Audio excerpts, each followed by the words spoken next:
Hello. So I decided to do a update on how intermittent fasting is going. I'm currently 2.5 weeks in since I started. I started February 4th and I'm really liking it. I eat between 1 p.m. and 9 p.m. and then I fast from 9 p.m. till 1 p.m. the next day overnight. Yeah, I eat 2 meals and 2 snacks, usually one between the 2 meals and then one at 9 p.m. My calorie goal for the day is about 1,500 calories. The first meal usually isn't very large. I can't eat very much. I get hungry, or I get full, that is, very quickly after I start eating. So I'm not too bothered about what I eat. If I'm at work, it's usually just a wonton soup, and that'll hold me over until I get home, and later on in the afternoon I will have my snack. I usually break fast between 1 and 2 p.m., which, as long as it's in that hour, I'm okay, especially if I'm at work, depending on what time it is, how busy it is, whether or not I can stop for a lunch break. That's where it varies. And usually if I'm at home, I don't actually start cooking whatever I'm going to be eating until 1 p.m. So it's usually by about 1:30 that I start eating. The snacks are usually, there's something small. I try to keep it under 200 calories. It can be a cheaty type snack. So I have my bag of cheats right here. So I have, what is it? I have 3 snack cups. And these are 80 calories a piece. Valentine's just passed, so cheap chocolate day is obviously day after Valentine's Day. So I got a little thing of Ferrero Rocher. I've only had one. All this bag will last me a really long time because there's 10 in this pack, and I've only had about 3. And I don't even eat one a day, which is why I have it in my bag. This is the bag everybody knows don't touch. It's Mom's.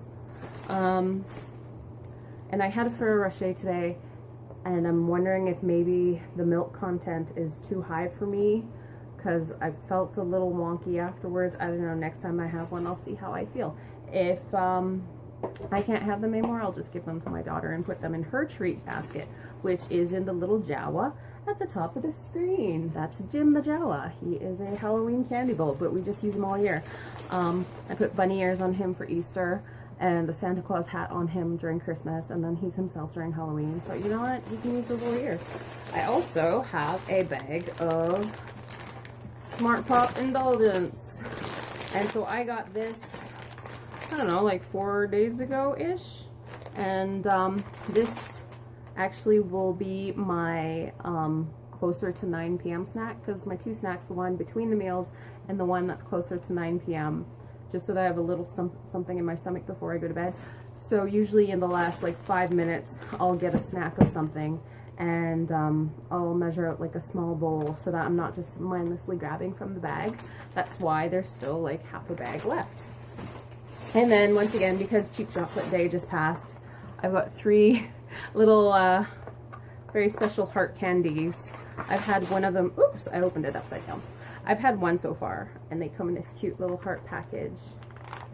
And yeah, I've had one, and the other 2 I will have eventually. I'm not really big on chocolate, which is why I am personally okay with buying so much chocolate and just keeping it lying around, because I will have my 1 chocolate heart, which I had, I don't know, like 3 days ago, and I'll be fine. These, I love these because of the peanut butter, but otherwise, once again, I maybe have 1 a day, and this is lasting me quite a while. So that's my cheat bag. If I want a little cheaty treat, something sweet and sugary. Otherwise, I have medjool dates, and I'll have like 1 or 2 of those. I might have bread and peanut butter. I might have a chia seed pudding. Fruit salad. It all depends on what's in the fridge, and I always like to try to have something like good available and something bad available. And usually it ends up being more often than not a good choice compared to a bad choice, which I don't want to like cut out stuff completely. I want to make sure I can train myself to, you know, make the bad choices in a good way, if that makes sense. So yeah, my second meal is usually the largest of the two. It'll have lots of protein, but I'll still measure out the carbs. So if I'm having pasta, I have my kitchen scale and I'll make sure that it's like an actual serving of dry pasta. I usually have a lot of calories left in my day because the first meal isn't that big. The snacks also under the 200 calories. So I have a lot of wiggle room for whatever I want to finish and for my last snack of the day. I usually try not to eat any calories back that I gain through exercise because 1500 is a good amount. If I am finding I am really hungry, then I have that leeway and I can have a little bit extra, but I usually try to leave it. Depending on the day, I may or may not work out before I actually break my fast. If my husband has to work and he needs the vehicle and it's my day off, then I'll have to go in before 1 because I won't have a vehicle to get to the gym and back before my daughter gets home from school. If he doesn't need the vehicle, if once she's on the bus to go to school, I'm off to the gym after I've eaten something and let my stomach settle a bit. Then I have that bit of time. Otherwise, my workout doesn't usually affect when I eat. And depending on if I've eaten or not, then I'll just change up what I do and if I have the ability to change during the time of the day. If we both have the day off, then it doesn't matter when I eat or when I work out, because then I have the whole day until they're closed to get to the gym. If it's a warm day, then I can just go for a run outside. Yeah, I'm really enjoying intermittent fasting. I don't feel really, really hungry or weak before 1 o'clock, or even if it's closer to 2 when I can finally break my fast. I am hungry, but I'm not starving. And when I get my food, I'm not like wolfing it down to make sure I'm like, oh my God, I haven't eaten in 16 hours. It's more like, oh great, I finally get to eat because I've been a little peckish all morning. Yeah, I actually feel fuller longer because like I said, that very first meal, I don't actually eat a lot. And then I'm quite full until I come home, I have my snack, and then eat a very large supper, which leaves me full until right before 9 when I can get in my evening snack, which is, once again, either a little bit of popcorn. What I've been really liking recently is I picked a ton of blueberries over the end of summer and fall. So I have probably about like 3 pounds of blueberries in the freezer and then another big bag up there. So I will actually have like a bowl of blueberries with almond milk, and because they're frozen, it makes like its own little ice cream, so to speak, and that's really nice. So yeah, I stay up late, which is why I have my fast or my eating period, whatever you want to call it, ending later, and it works for me. I really like that. The only major change I've had to make is I've actually had to stop using liquid creamer, or not creamer, but dairy-free creamer, like Coffee Mate, in my coffee in the morning, because I like French vanilla creamer in my coffee, and I've actually had to change that. So what I did is I bought some sugar-free syrup. So I got a couple little pumps in my coffee, and easy peasy. I haven't had to make a lot of really major changes because I don't actually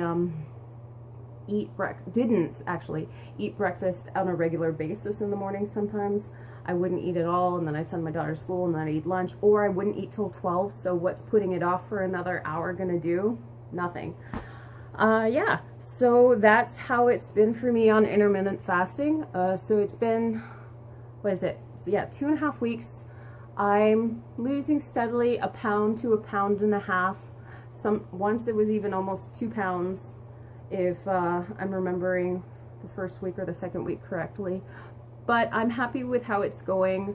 I have yet to reach a plateau, so we'll see what happens when that happens, or if maybe I switched it just to intermittent fasting just at the right time to try to like prolong when a plateau would kick in. And I'll get there when I get there, and I'll figure it out. maybe I'll go off it for a week to try to, like, I don't know, trick my body and then go back to intermittent fasting. Otherwise, I see this as a good long-term thing. I'm not having any problems after 9 p.m. not snacking. I have my water, which is full of like lemon and lime slices because, well, I like that anyways, and so I just keep chugging my water. Otherwise, yeah, I'm really enjoying intermittent fasting. If anybody else has experience with intermittent fasting, leave your comments below. If you're interested in it, let me know. Let me cut myself off before I say goodbye because I totally forgot some things I wanted to include and didn't remember till later. But I also take some supplements, nothing major, just like vitamins. So I've got a woman's multivitamin. I've got a B12 spray, which is supposed to like help boost energy. You just spritz it under your tongue and let it absorb. And then also a vitamin D spray, because most people in North America, especially the further north you are, can tend to be vitamin D deficient because we don't get as much sunlight. So yeah, I decided actually quite recently to start doing a vitamin D spray. I'm really bad at remembering to take pills every day. So yeah, I don't always, I try to remember when I take with supper because the vitamin has to be taken with food, and I'm not sure about the vitamin D, but yeah, the multivitamin has to be taken with food. And then in like a non-health vitamin, I also take hair, skin, and nail supplements. I decided, this is my second bottle of this. I decided to start taking those to see if they would actually help with my nails, because I do have quite brittle nails, and they flake really easily. And yeah, I think it helps. My hair feels like it's growing faster. Like it doesn't, like, obviously you can't feel it growing, but it is growing quite fast. I went from a pixie cut, like that long, to down my back a bit in only a couple of years. So could be just me growing hair quickly, or it could be actually like the thing working. One thing I did read about like hair nail supplements is they won't really do anything for you unless you are deficient in what they're like adding into your life. Otherwise, just pseudo science. So I'm probably just gonna finish this bottle and not buy more because, once again, I'm really bad at remembering to take stuff every day. But I figure the vitamin, even if I don't remember to take it every day, is still very important to add in. So there's my 2 cents. Off to the outro. Yeah, I hope you're all having a good day. Bye.